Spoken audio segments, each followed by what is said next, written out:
Sedaj pa k mikrofonu vabim našega današnjega slavnostnega govornika, doktorja Janeza Zorca. Po mami izhaja iz Rod, rojen 1949 v Argentini, že več kot 40 let živi in dela v Parizu. Gospod Zorec, izvolite, beseda je vaša.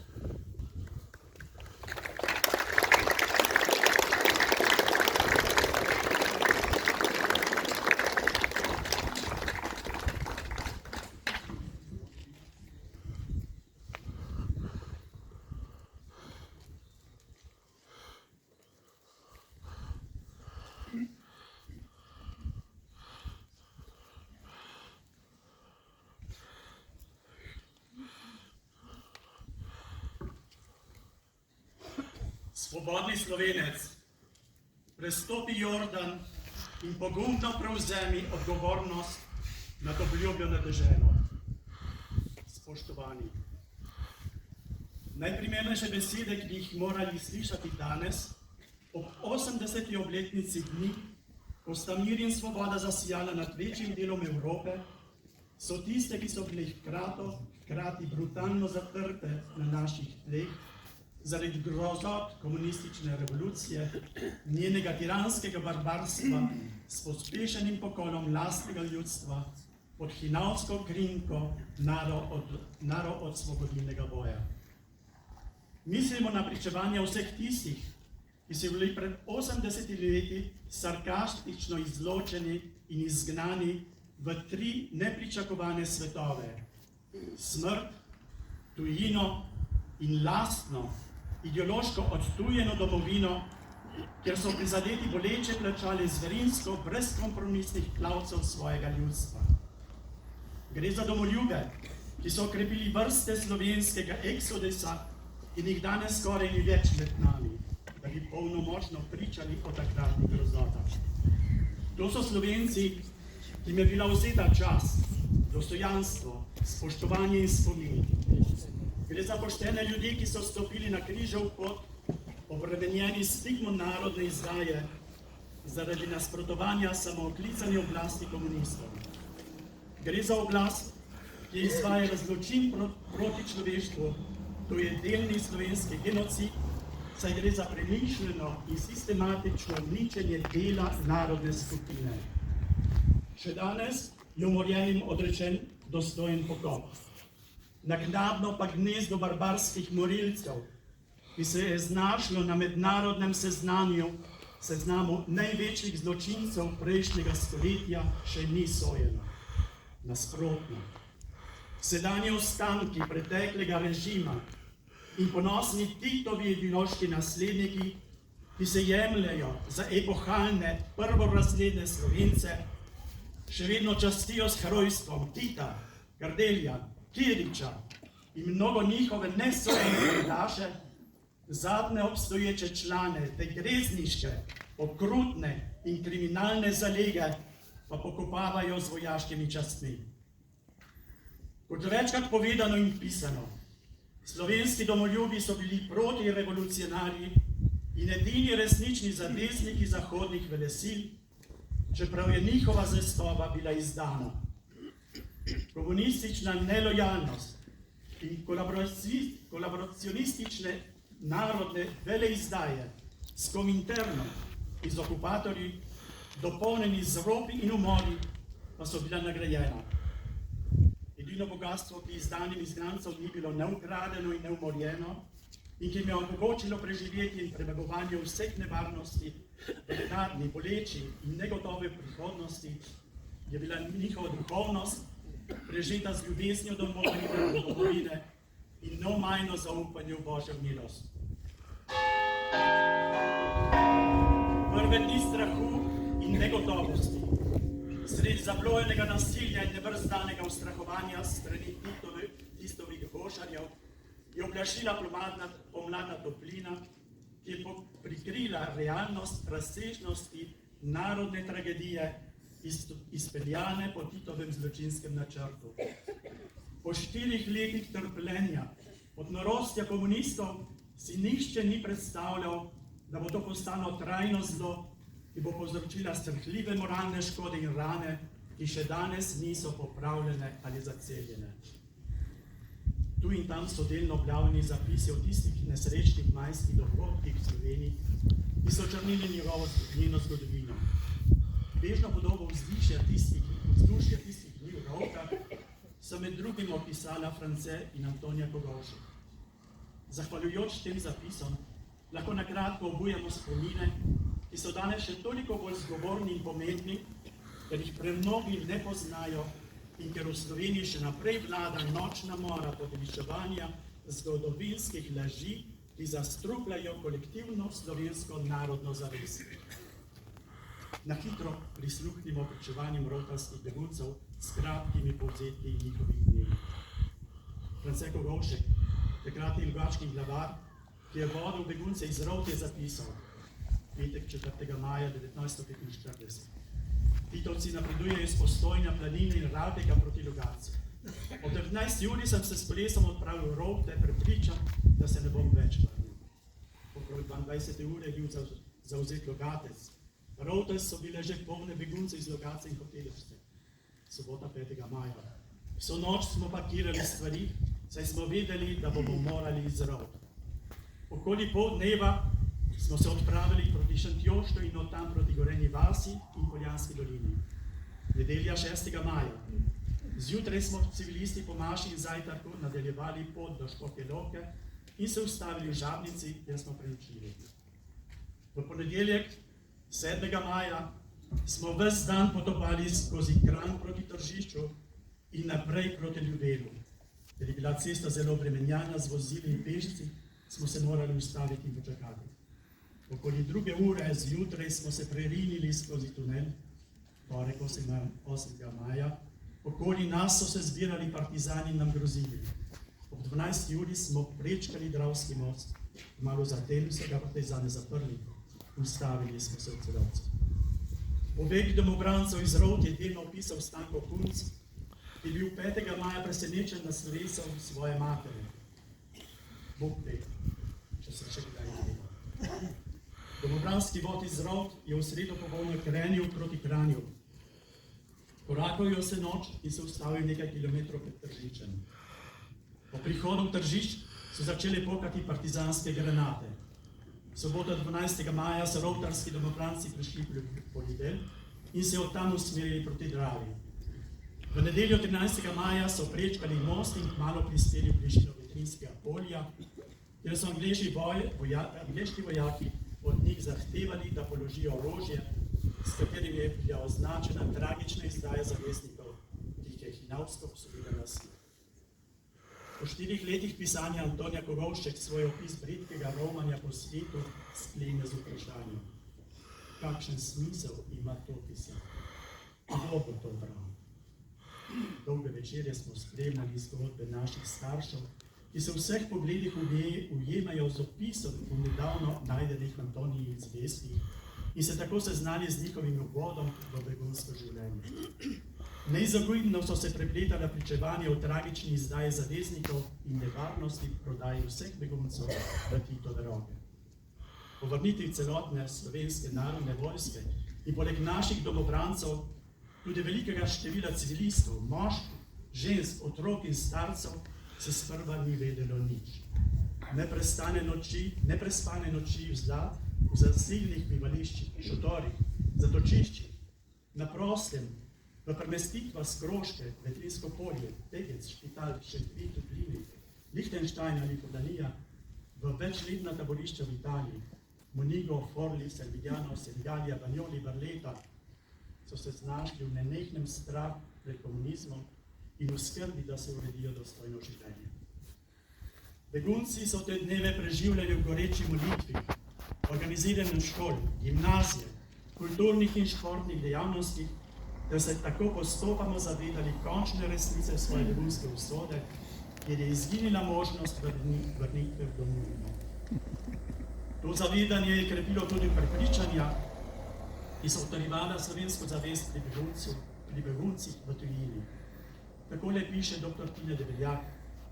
Kljub odprtju svetu na vse strani smo lahko slovenska družina, in tako celica nove rasti. V tako slovensko družino nas je spostavila usoda, ali po naše Bog, in mi nimamo pravice, da se svojevoljno izločimo iz nje brez škode za našo duhovno podobo. Slovenska povezanost se kaže najbolj v duhovnih stvareh, v kulturi, jeziku, duhu in veri.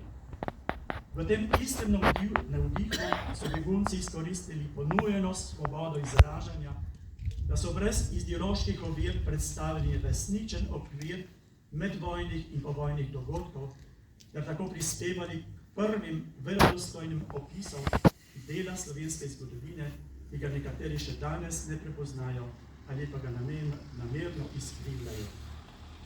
Samo bolnik ve, kaj trpi. Tako samo begunec ve, kakšno grozo, žalost, ponižanje in razočaranje doživlja. Kako to boli. Danes, torek 5. junija, je prišla vest, da so naše fante poslali nazaj v Jugoslavijo. Kako grdo so jih prevarali. Pravijo, da so domobranci šli z molitve v svet. Mi niti slutili nismo, da so jih pobili. Če pridemo domov, ne bo več naših fantov. Ta zavest nas teži in muči, zapisuje Antonij Groš. Ta čustva so ostala globoko vrezana v srca slovenskih beguncev, ki so vsa leta v tujini nenehno doživljali bolečino nezaceljenih ran.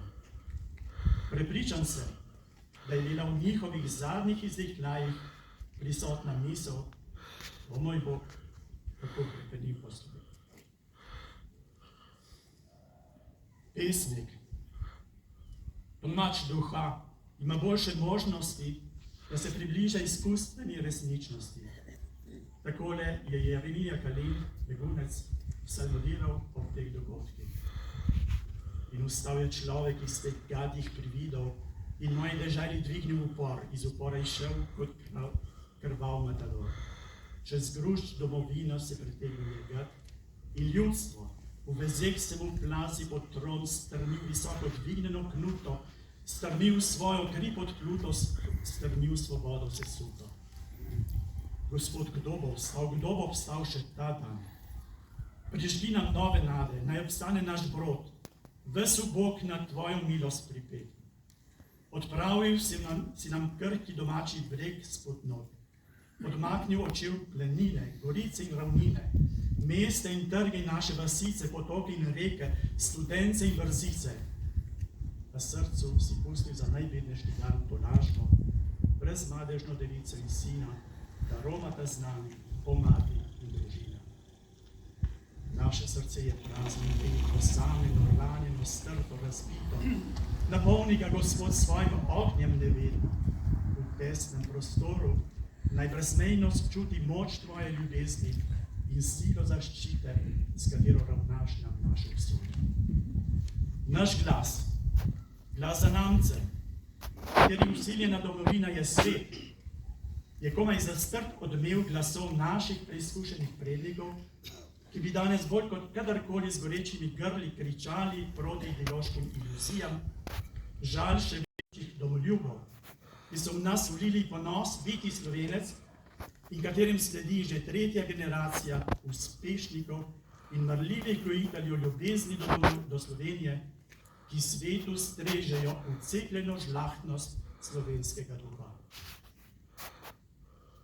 Številu svetovno znanih umetnikov, pevcev, profesorjev, katoliških misionarjev, znanstvenikov, zdravnikov, filozofov, pravnikov, inženirjev, politikov, uspešnih podjetnikov, poslovnežev in športnikov, jih je doslej dala slovenska begunska diaspora, sledijo znameniti umetniki slovenske besede in kar 3 kardinali, številni škofi in duhovniki katoliške cerkve, ki dokazujejo njeno duhovno moč in trdnost zaupanja v Božje usmiljenje.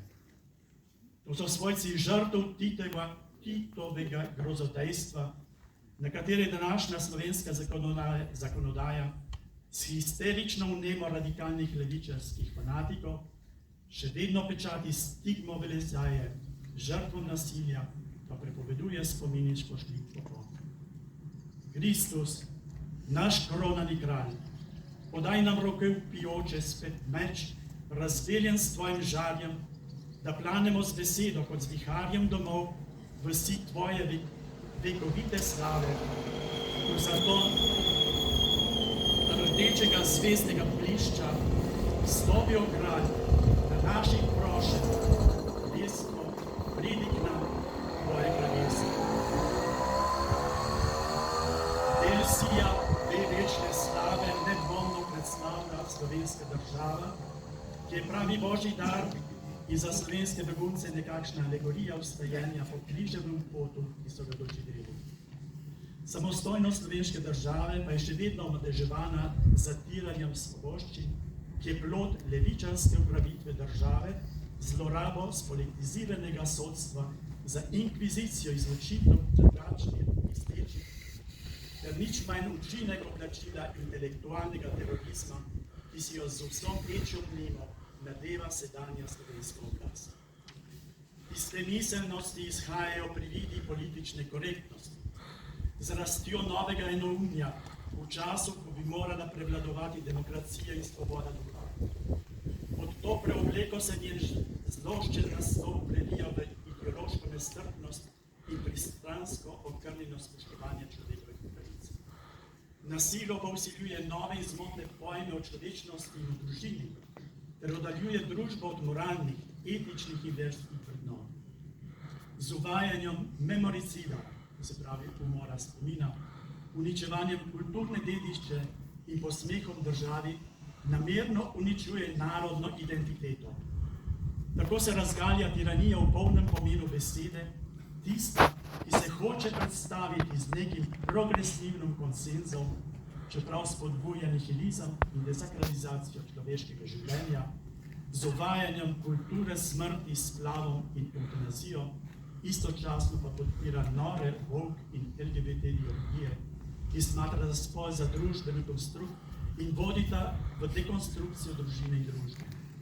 Gre za prakso, ki se identificira s totalitarno levico, z njenim monopolom nad javno razpravo in sistematičnim prepovedovanjem tistih, ki se ne pokoravajo njenih lajn, propagandnih sloganov, lažem in zavajanjem, medtem ko se ljudje pred 80 leti, polni zdrave pameti, v imenu domoljubja, globoke vere v Boga in strmno zakorenjenim konceptom demokracije, uprli nasilju treh istokrvnih, še več, monozigotnih trojč socialističnih vseh 20. stoletja, fašizem, nacizem in komunizem.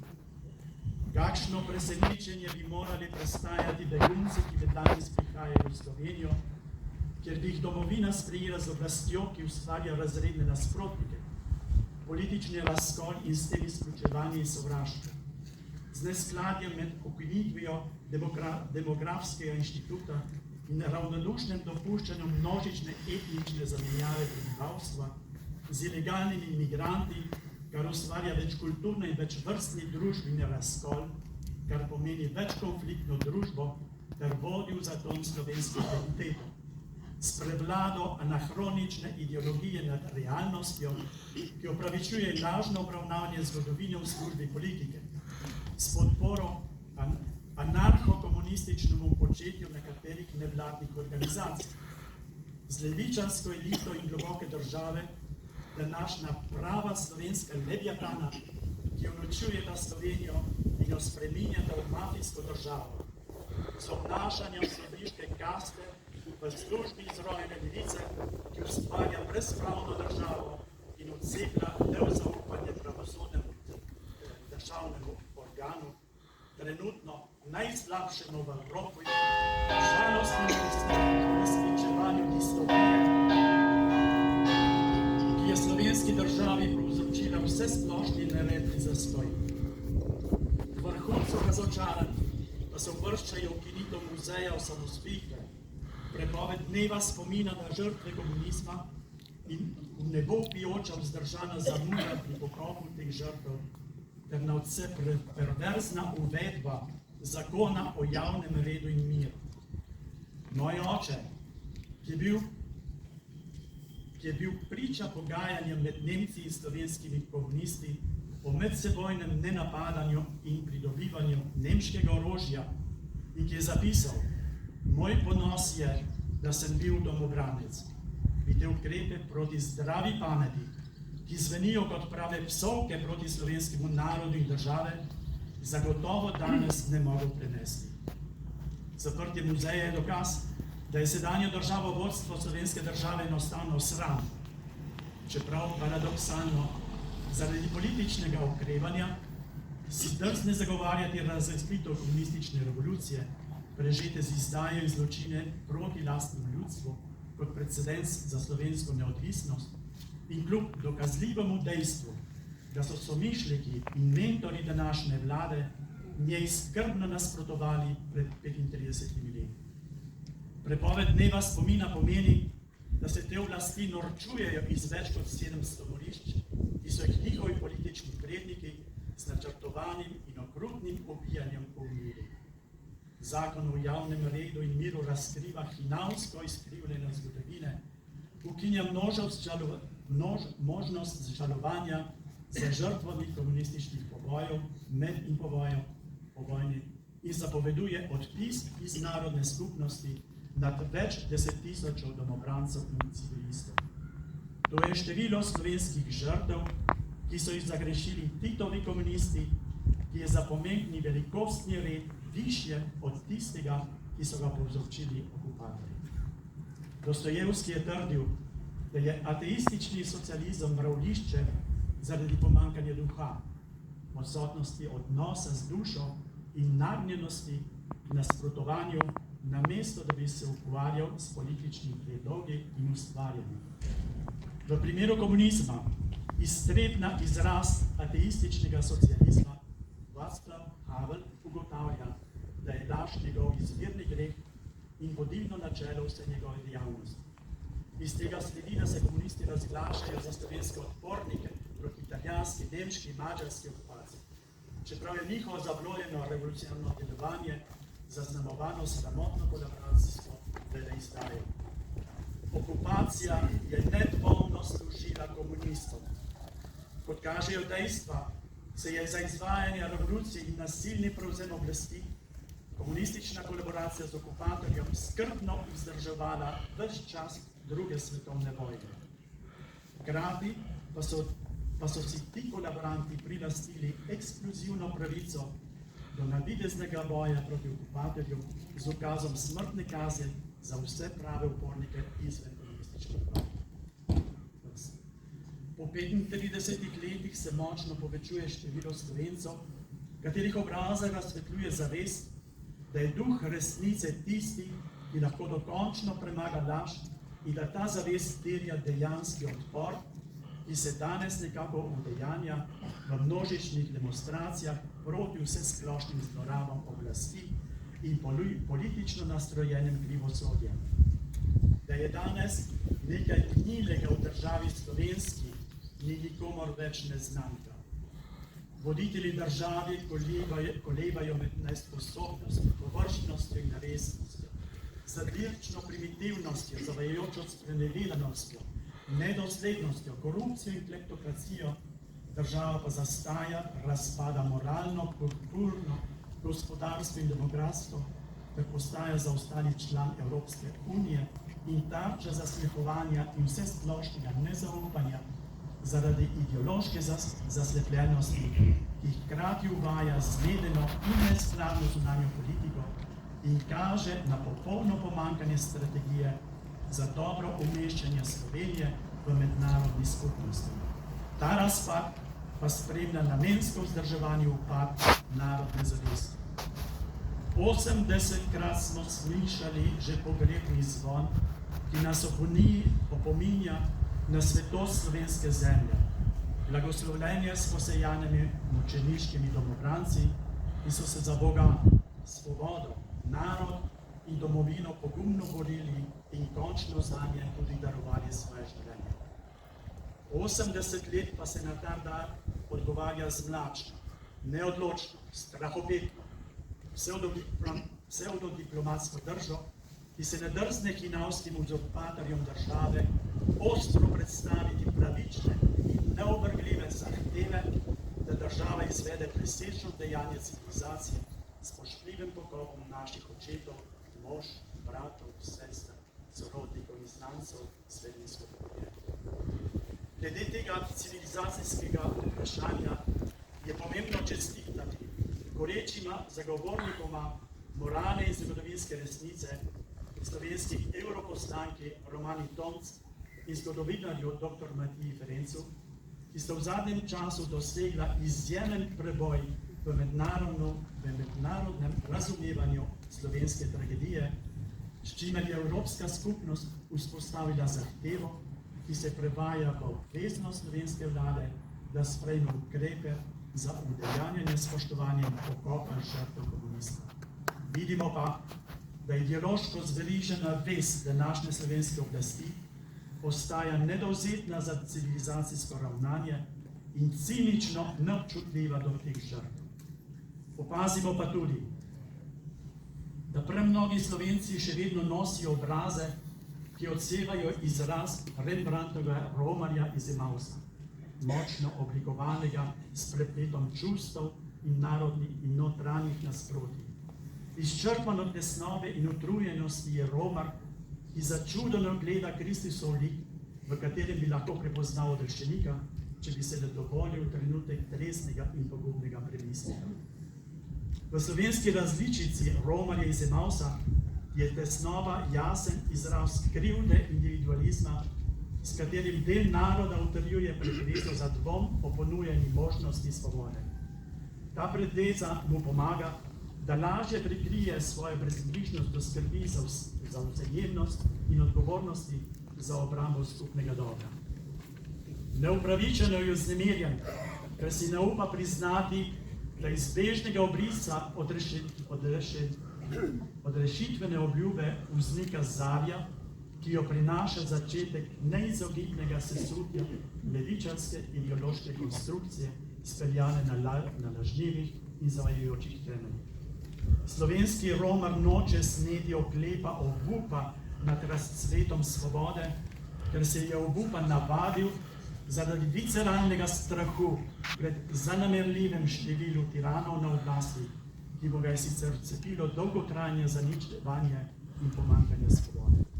Zaradi tega strahu se po 35 letih demokratične domovine še vedno boji soočenja z resnico in prepoznati očitno ponujeno svobodo, po kateri je že dolgo let potihoma hrepenel. Vsi razlogi so že tu. Tako kot smo Slovenci dobili priložnost zahtevati samostojnost svoje države. To priložnost je za samo kratek trenutek, v katerem je razpadala obstoječa piranska vlast. Dolgo teče demokratične sile, predvsem kmečke in krščanske, so bile prepričane, da se lahko s skupnim delovanjem osvobodijo jarma, jih je tlačil in zanemarjal skoraj pol stoletja. Kot v svetopisemskih časih se po skoraj 40 letih poraja novo obdobje, v katerem se lahko zatirani Slovenec končno prebudi iz vrtoglavega obupa in svoje zastarano mračno, postno obličje brez veliko noči, veliko papež Frančišek, spremenil svetljočo podobo nekoga, ki je zavedno zavrgel pasti ideološkega obskurantizma, vendar zadnjaških levičarskih mrtvilih, da prestopi Jordan in pogumno prevzame odgovornost nad odlikle podeželja. Napočil je dan, ko je resnica začela uveljavljati svojo premoč nad skrojem skorumpiranega in današnjega škodljivega, družbeno plenilnega pristranskega režima. To je trenutek, ko se slovenskemu popotniku z Emausa ponuja priložnost, da zavestno in pogumno podpre upravičen in okrepljen zagon zahtev po spoštovanju resnice, pravičnosti, svobode duha in svobode izražanja. Čeprav za nestrpneže ta svoboda trenutno velja za sovražni govor. Ter s svojim odgovornim in zahtevnim glasom končno omogoči spremembo sedanje pokvarjene, neučinkovite, izmedene slovenske levičarske elite, čigar prvinska vnema je pogoltnost po oblasti za služenje interesom ideološkemu primitivizmu in dokaj perverznemu levičarskemu kapitalizmu, ki deluje v škodo skupnega dobra. Svoboda in neodvisna država lahko doseže trajnostno prihodnost le na temeljih mirnega in spoštljivega sožitja duhov. V sedanjem prehodnem obdobju, ki ga zasnuje očiten razpad moči preživele ideologije, postaja vprašanje slovenske sprave pereče. Sprava zahteva gradnjo mostov, prek katerih se lahko vsa prepričanja združijo za iskreno priznanje zgodovinskih resnic med drugo svetovno vojno in po njej. Treba se je pošteno soočiti z bolečimi dejstvi in spoštljivo priznati poboj in trpljenje, ki jih je revolucija programsko povzročila. Vprašanje je, koliko je verjetno, da bo naziv Osvobodilne fronte danes prepoznan kot oznaka za revolucionarni pohled po nasilnem prevzemu oblasti s barbarskim pobojem sodržavljanov. Koliko je danes v Sloveniji priložnosti za spoznanje, da je zdržovanje mitov in proslav brez zgodovinske podlage v resnici namerno prikrivanje okrutosti zlodejstva komunistične revolucije. V kolikšni meri je danes dovolj močna težnja po demokratični poti za pridobitev znatnega omejevanja političnih nazadnjaških skrajnih vplivov, za katerim ni mesta v legitimni demokraciji, čeprav v Sloveniji še vedno uživajo nezaslišane visoke družbene in politične privilegije. V kolikšni meri je danes predsejšnje število državljanov pripravljeno priznati dejstvo, da je prepoznavanje slovenske resnice in pravzaprav poveličevanje zdravega duha. V kolikšni meri smo pripravljeni priznati, da je sprava slad ljubezni povezana z globokim dejanjem pisanja.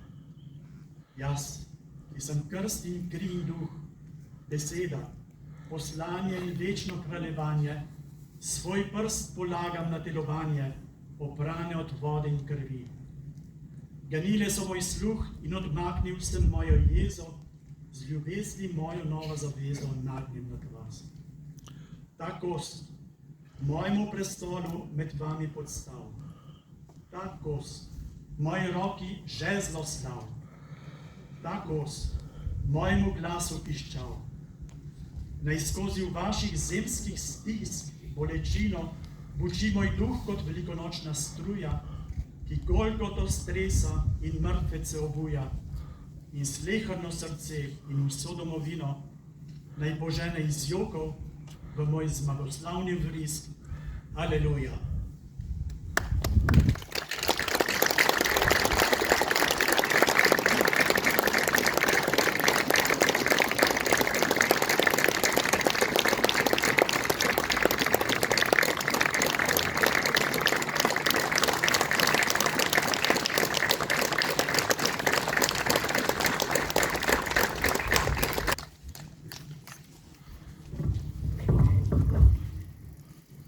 Sedaj pa tule na tale plato ponovno vabim našega današnjega glavnega govornika, doktorja Janeza Zorca, ki se mu želim res iskreno zahvaliti za izjemen govor.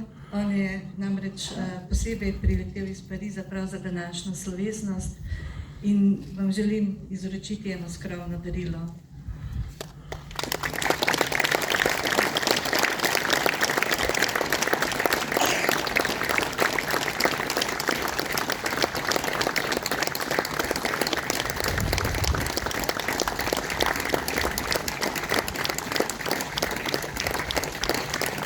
Thank you.